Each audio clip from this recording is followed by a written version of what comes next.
अस्सलाम वालेकुम जनाब, ये कचहरी का मेन गेट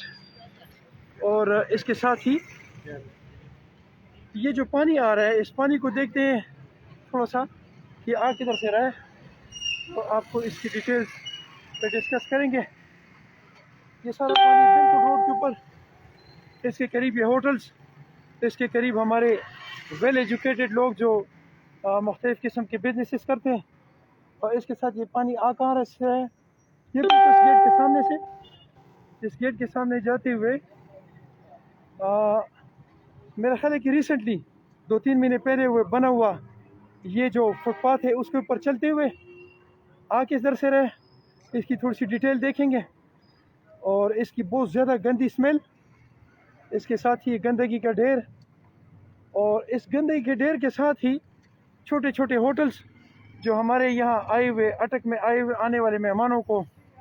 खाना खिलाने के लिए और चाय पिलाने के लिए इस्तेमाल होते हैं। ये गंदगी, ये बदबू, ये ग़िलाज़त जो लोगों को इन लोगों को मरीज़ बना रहे हैं। ये बड़े अफसोस की बात यह है कि ये हमारे वकला हज़रात की गटर्स हैं जिससे ये उबल रहा है, और इस पे बार बार कंप्लेंट्स करने के बावजूद इस पे कोई अमल दरामद नहीं हो रहा। यहाँ पे मौजूद ही हमारे होटल्स हैं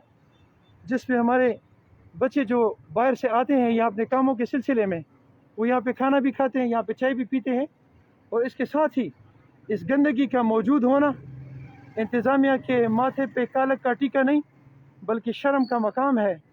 कि यहाँ की बदबू, ग़िलाज़त और गंदगी, और यहाँ का वेल एजुकेटेड तबके के बिल्कुल लैट्रिनों के करीब, ये बहुत बुरी बात है। मुतालिका इंतज़ामिया को चाहिए कि इसको फ़ौरन साफ़ करें